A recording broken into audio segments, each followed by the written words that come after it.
जहर है, जहर है। लहराए फसलें खेत खेत में।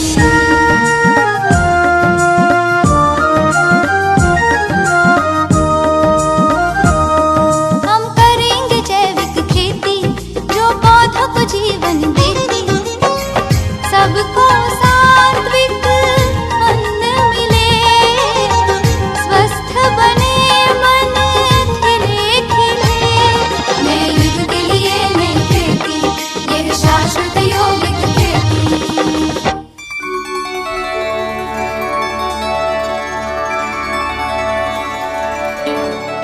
नमस्कार, शाश्वत यौगिक खेती टॉक शो में एक बार फिर से आपका स्वागत है। दोस्तों, कार्यक्रम की पिछली कड़ी में हम चर्चा कर रहे थे कि किस तरह से आज संसार के परिदृश्य बदले हैं और हर व्यक्ति व्यक्तिगत और व्यापक स्तर पर समस्याओं का सामना कर रहा है। कोई भी घर ऐसा नहीं बचा है जहां पर दुख, कलह, कलेश नहीं पहुंचा हो।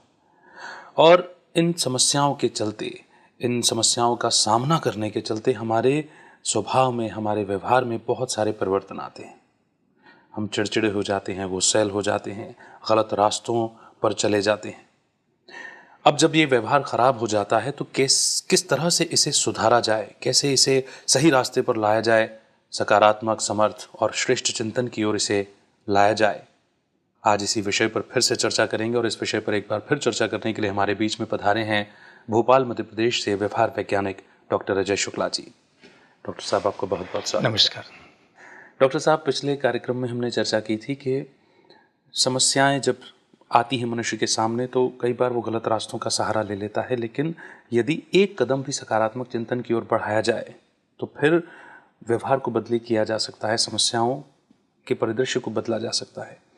छोटी छोटी समस्याएं व्यवहार को बहुत ज़्यादा बदल देती हैं। पहले से ही समस्या मौजूद है, व्यवहार बदल गया, अब और चिड़चिड़ापन और क्रोध और समस्याएं बढ़ गई।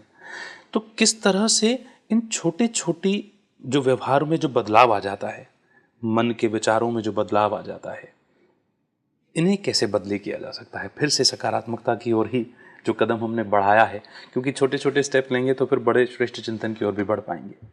बहुत अच्छा प्रश्न है। और देखिए, सबसे बड़ी बात है कि हम सभी अपने जीवन में ऐसा महसूस भी कर रहे हैं और अनुभव भी हमको होता है कि क्या इन छोटी छोटी समस्याओं के कोई व्यवहारिक हल हो सकते हैं जी। तो बहुत सहजता से मैं अगर आपके सामने ये बात रखूं तो कुछ पक्ष बहुत सहज हैं। जैसे उदाहरण के लिए, अगर किसी इंसान को ये कहा जाए कि आप परिवार में सुबह का भोजन एक साथ करें, हाँ जी, तो ये बड़ी सहज बात है। इसके लिए ऐसा नहीं है कि आधुनिक साधनों की आवश्यकता है या डाइनिंग टेबल हो तो ये पॉसिबल है। ज़मीन पर बैठकर भी हमारे भारतीय संस्कृति का ध्यान रखते हुए अगर हम सब लोग भोजन एक साथ रख दें बीच में और पूरे परिवार के लोग एक साथ बैठ जाएं, तो वहाँ भी दिखने में विचार का आदान प्रदान नहीं हो रहा है, लेकिन कोई न कोई भोजन के एंड तक ऐसा पक्ष, चाहे पति पत्नी के बीच में या बच्चों के बीच में होगा, कि वो कहेंगे और उनको ऐसा रियलाइज होगा कि यही मौका है कि इस आधे घंटे में या 15-20 मिनट की प्रोसेस में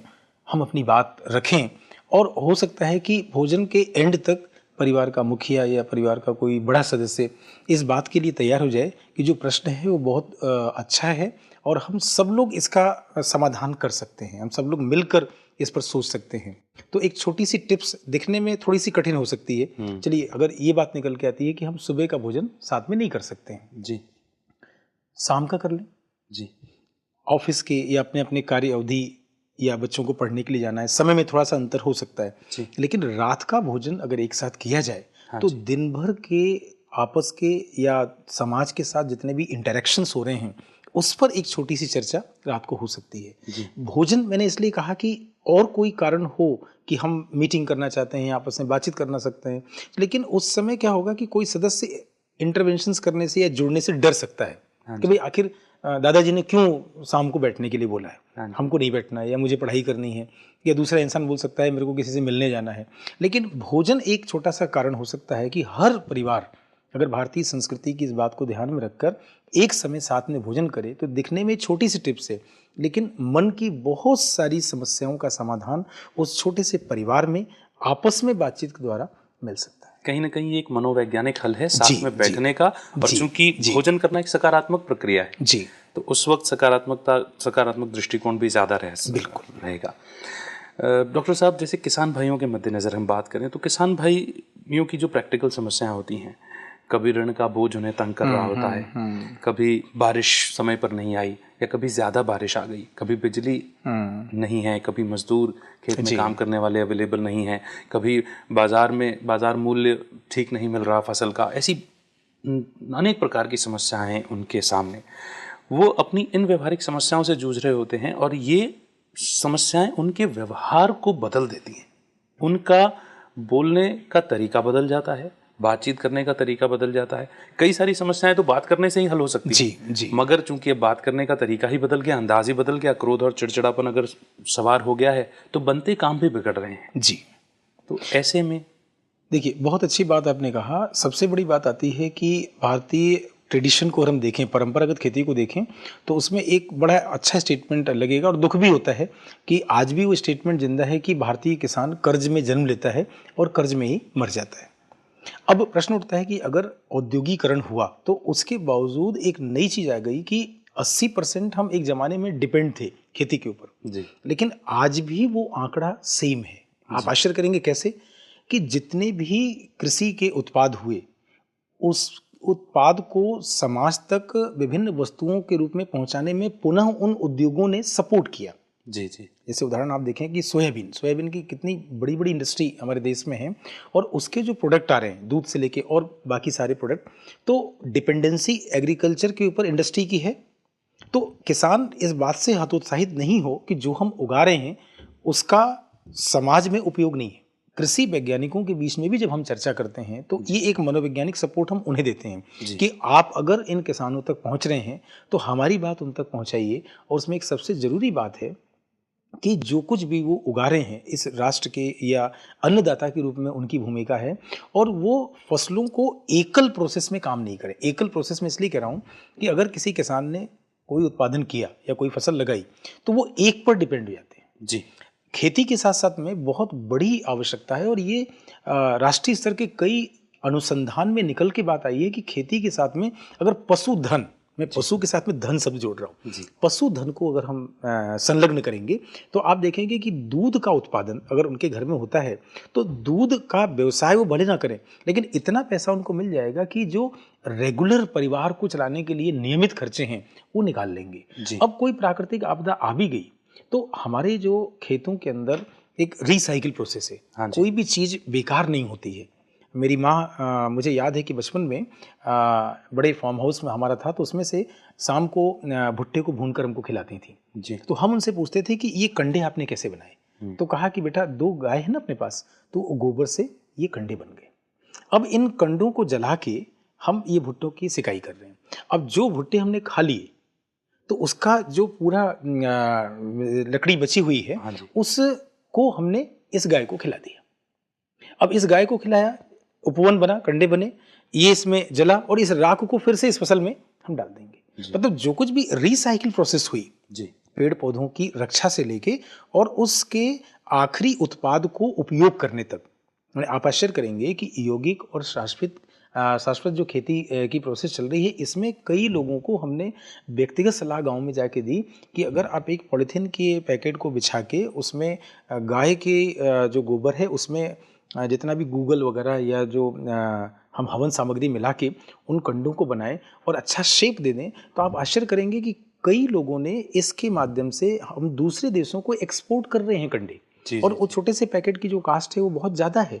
तो अभी जो समय आ गया है वो केवल एक पक्ष में डिपेंड नहीं हो बल्कि हम बाई प्रोडक्ट पर जाने का प्रयास करें। देखने में ये बाई प्रोडक्ट बड़ा अंग्रेजी का एक टर्म है, लेकिन बाई प्रोडक्ट पर जाके हम देखेंगे तो केवल गाय का दूध नहीं, उसके सारे संसाधन, खेती में केवल फसल नहीं, उसका चारे से लेके सारे का उपयोग हम कैसे कर सकते हैं। और अब तो बहुत सारे कृषि वैज्ञानिकों ने इस प्रकार का सपोर्ट दिया, कई कार्यक्रम भी उन तक पहुंच रहे हैं।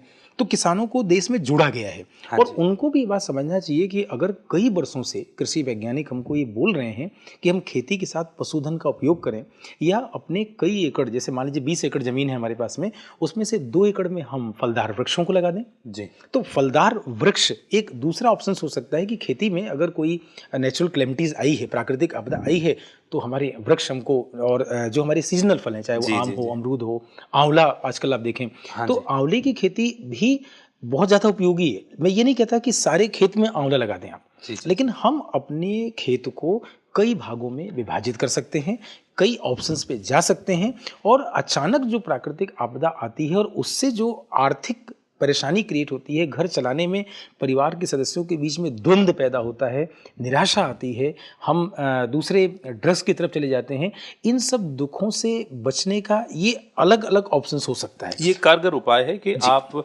वर्तमान बदलती परिस्थितियों के हिसाब से एक ये ऑप्शन भी निकाल करके रखें, जी। क्योंकि किसान के उगाए हुए उत्पाद की प्रोसेसिंग ही तो बिजनेसमैन करते आ रहे हैं। और अगर किसान भाई खुद भी थोड़ा सा जागरूक होकर के अपने प्रोडक्ट्स की प्रोसेसिंग करने लग जाएं, या फिर जिस तरह से आपने जो पूरक बात कही पशुपालन पशुधन के साथ में दुग्ध उत्पादन की, वो ऐसे संकट के समय में, आर्थिक संकट के समय में एक सहारा हो सकता है। और कम से कम अगर आप इस आर्थिक संकट से जूझने के लिए तैयार हैं तो कम से कम व्यवहार में बदली नहीं होगी।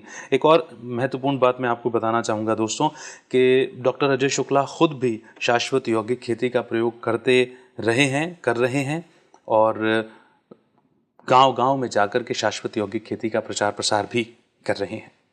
डॉक्टर साहब, मैं थोड़े से व्यवहारिक सॉल्यूशन में आपसे जानना चाहूँगा, क्योंकि आपने बहुत गांव-गांव जाकर के अनेक छोटे बड़े सभी प्रकार के संस्थानों में, यहाँ तक कि सरकार के साथ, इंटेलिजेंस एजेंसियों के साथ में भी आप प्रशिक्षण का कार्य करते रहे हैं। जब व्यवहार बदल जाता है, ये तो चलिए एक प्रिकॉशन हो गया कि अगर हम ये रास्ता अपना लेते हैं तो ऐसा हो सकता है। व्यवहार बदल चुका है, मैं चिड़चिड़ा हो चुका हूँ, मैं गुस्सैल हो चुका हूँ, मैं निराश हो चुका हूँ, क्योंकि आपने खुद भी जिक्र किया बातों में कि कई बार किसान भाई आत्महत्या की ओर चले जाते हैं। जी। मनोबल पूरी तरह से टूटा हुआ है, गिरा हुआ है। ऐसे में वो एक आशा की किरण या वो आत्मनिश्चय कि मैं ही वो हूँ जो इन परिस्थितियों को बदल सकता हूँ, मैं ही वो हूँ जो कैसी भी समस्या आ जाए तो क्या हुआ, उसका ताला जरूर होगा। ये विश्वास, ये निश्चय कैसे आ सकता है? क्योंकि जहाँ तक व्यवहार की बात है, व्यवहार से बड़ी समस्याएं सुधर जाती हैं, लेकिन अगर व्यवहार ही बिगड़ गया खुद का तो मैं समस्या उत्पन्न करता जा रहा हूँ अपने जीवन में। इसका हल क्या है? देखिए, बहुत व्यक्तिगत और सामाजिक प्रश्न भी है, और परिवार के टूटन को बचाने के लिए ये बात बहुत उपयोगी हो सकती है। एक छोटा सा मैं उदाहरण आपको दे रहा हूँ। मान लीजिए कि एक किसान है और उसकी तीसरी क्लास में पढ़ने वाली बच्ची शाम को आती है और अपने पिता से कहती है कि मुझे अच्छे स्कूल में आपने दाखिला दिला दिया है, अगर ये फीस 5 तारीख तक नहीं जमा की गई तो मुझे इसका स्कूल से निष्कासित कर दिया जाएगा। जी। अब वहां किसान अर्थात उस बच्ची के माता पिता के पास में क्या ऑप्शन है?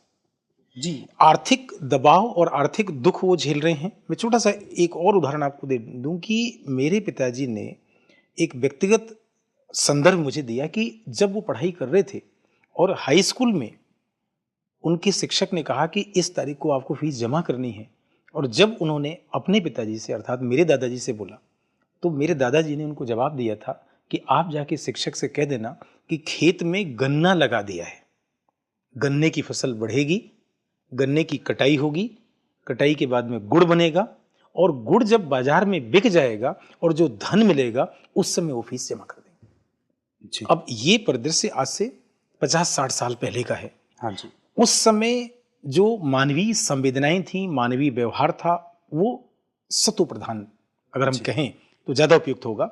सतो से रजो वाली स्थिति और अब तमो वाली स्थिति। जी। अब सतो रजो तमो के बीच में आज हमारे पास विकल्प, तो अगर एक बच्ची को ये बात एक किसान कह दें जो आज से 60 साल पहले कही गई थी, तो वो प्रायोगिक तौर पर एक्सेप्टेंस में नहीं आएगी, स्वीकार योग्य नहीं है। बच्चे भी स्वीकार नहीं कर पाएगी। पहले तो बच्चे भी स्वीकार कर लिया करते थे, सुन लिया करते थे। जी।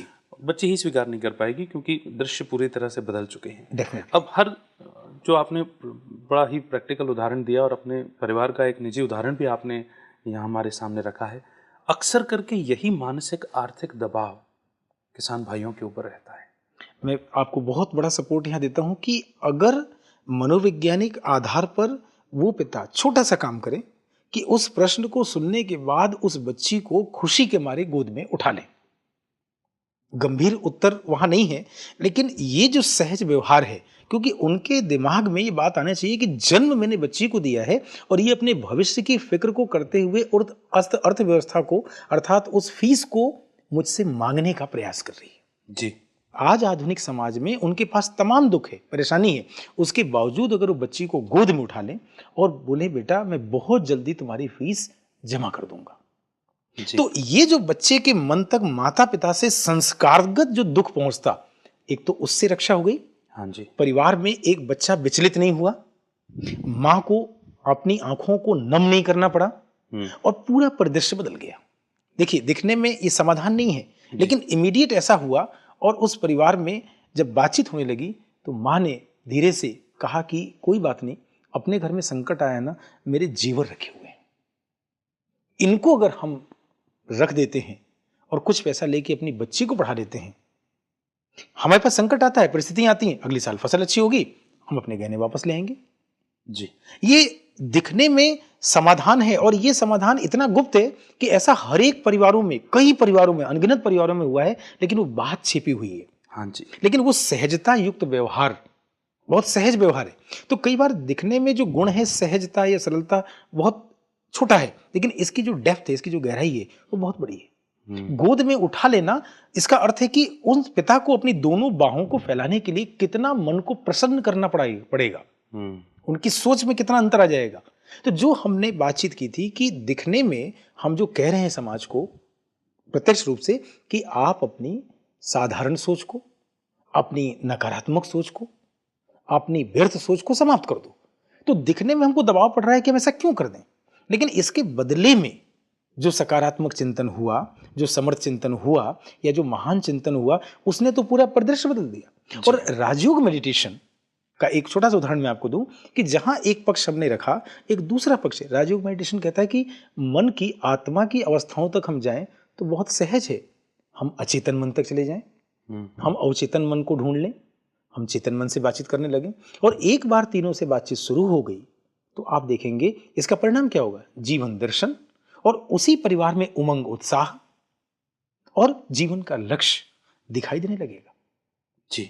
दिखने में ये छोटी छोटी बातें हैं, लेकिन एक आम आदमी के लिए अपने परिवार को, समाज को बचाने के लिए, और उसी युवा मन का एक और उदाहरण कि जहां एक जवान बच्चा बोले कि मैं पढ़ाई भी नहीं कर पाया आर्थिक संकट के चलते, लेकिन आप मुझे खेती से क्या दे दोगे, तो वही धैर्य और सहजता जो राजयोग मेडिटेशन से हमको मिल रही, वही माता पिता एक बात और बोल सकते हैं कि बेटा चिंता मत करो, मुझे ये समझ में आ गया है कि इस खेती में जितनी चीज़ें निकल के आ रही हैं, पशुधन है, फल फूल हैं, इन सबको बेचने के बाद में हमने तय किया है कि ये दूध जो दिखने में 40 रुपये लीटर, 50 रुपये लीटर है, ये नहीं बिकेगा, क्योंकि हम कुछ पैसा इकट्ठा करके शहर में एक दुकान स्थापित करेंगे। तुम नहीं पढ़ पाए ना, कोई बात नहीं, और वहां इस दूध के जितने उत्पाद हैं, चाहे वो मक्खन के रूप में हो, दही के रूप में हो, छाछ के रूप में हो, मिठाइयों के रूप में हो, तो हमारे घर का एक बच्चा शहर में काम कर लेगा और हमारा जो उत्पाद था, जिसको हम कम कीमत में गांव में दे रहे थे, उस कम कीमत की बजाय हमें उचित दाम इसका मिलने लगेगा। बच्चे के मन में कि मैं युवा हूं, मैं खेती नहीं कर सकता हूं, एक विकल्प हमने फिर तलाश कर लिया। जी। लेकिन ये केवल राजयोग मेडिटेशन से जो मूल्य हमारे अंदर विकसित होंगे, वहीं पर ये छोटे छोटे उपाय निकल पाएंगे। जी डॉक्टर साहब, बड़े आसान से उदाहरणों से बड़े ही कम समय में हमने जो पिछले एपिसोड में चर्चा की थी, हमने जो आज चर्चा की, वो आज बड़े सरल रूप से स्पष्ट हो गया हम सभी के सामने। जब आप कह रहे थे सकारात्मक चिंतन, समर्थ चिंतन और महान चिंतन या महान विचार करना, आज के उदाहरणों से स्पष्ट हो गया कि वो बड़ा ही आसान सा उदाहरण है कि एक गृहिणी घर की कह रही है कि मेरे जेवर गिरवी रख दो और हम इससे मिलने वाली कीमत से अपनी बच्ची की फीस अदा कर सकते हैं। इसमें त्याग का गुण छुपा हुआ है और त्याग के गुण को ही तो महान गुण कहा गया।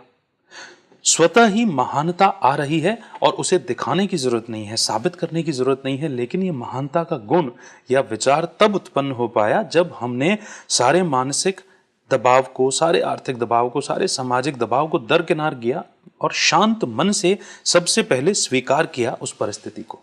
जब अपनी बच्ची को खुली बाहों से गोद में उठा लिया, पूरा परिदृश्य बदल गया। इसी तरह से न जाने कितने सारे संकट हमारे सामने जरूर आते होंगे। कर्ज चुकाना है, बारिश आ गई, बिजली नहीं है, मजदूर अवेलेबल नहीं है, न जाने ऐसी कितनी सारी समस्याओं का सामना हम रोजमर्रा के जीवन में करते हैं। लेकिन अगर राजयोग मेडिटेशन के अभ्यास से हमने अपने मन को शांत कर लिया है, अपने मन से बात करना शुरू कर दिया है, तब इस सकारात्मक चिंतन, समर्थ चिंतन और महान चिंतन को आसानी से प्रैक्टिकल में लाया जा सकता है। और यही सकारात्मकता है, यही कमज़ोर मन का उपाय है कि किस तरह से आत्मबल बढ़ाया जाए। डॉक्टर साहब, मैं सभी किसान भाइयों की ओर से आपका तहे दिल से शुक्रिया अदा करता हूं कि आप अपना समय चुरा करके आए और आपने इतना आसान उपाय हमें बताया कि किस तरह से आत्मबल बढ़ाना है। बहुत बहुत शुक्रिया। नमस्कार दोस्तों, आज के कार्यक्रम में हुई चर्चा को आइए एक कमेंट्री के माध्यम से समझें।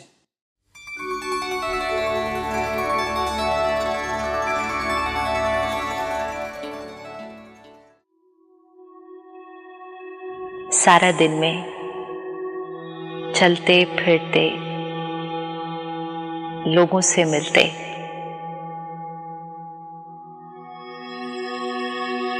अपने आप को देखते हैं। काम करने वाली, काम कराने वाली शक्ति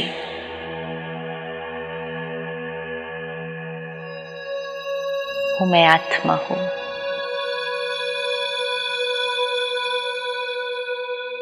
मैं आत्मा वो बीज हूं जिससे मेरे परिवार, मेरे व्यवसाय और इस सृष्टि रूपी वृक्ष का निर्माण होता है।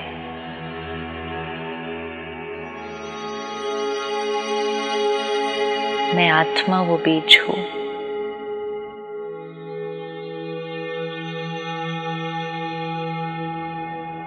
मेरा प्रभाव चारों तरफ फैलता है।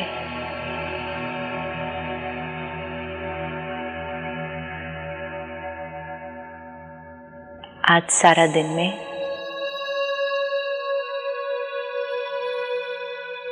सब काम करते हुए, परिवार को संभालते हुए,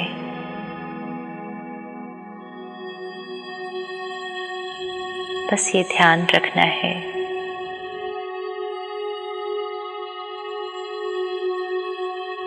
मैं शांत स्वरूप आत्मा हूं।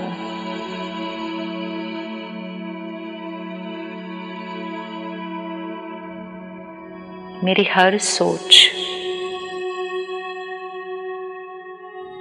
साफ, शुद्ध, प्यार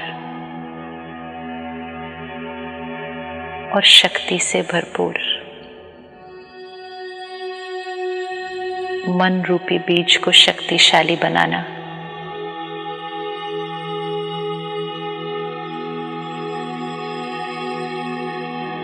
ये मेरे जीवन की सबसे पहली जिम्मेवारी है।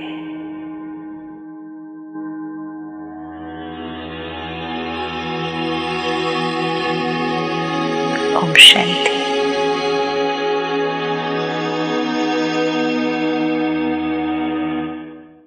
दोस्तों, आज के कार्यक्रम में जो कुछ भी चर्चा हुई है, मैं समझता हूं कि आपने भी उसे गंभीर रूप से लिया होगा और इसे गंभीरता से लेना होगा, क्योंकि आज सारे दृश्य देखने में हमारे विपरीत जा रहे हैं। सारी परिस्थितियां प्रतिकूल नजर आ रही हैं, लेकिन इन प्रतिकूल परिस्थितियों को यदि अनुकूल बनाना है, अपने पक्ष में लाना है, तो फिर इस चिंतन को एक बार फिर दोहराइएगा। आज के कार्यक्रम में बस इतना ही। कार्यक्रम की अगली कड़ी में नए विषय और नए विशेषज्ञ के साथ आपके बीच में उपस्थित होंगे। तब तक के लिए दीजिए इजाजत, रखिए अपना बेहतर ख्याल और करते रहिए सकारात्मक चिंतन। नमस्कार।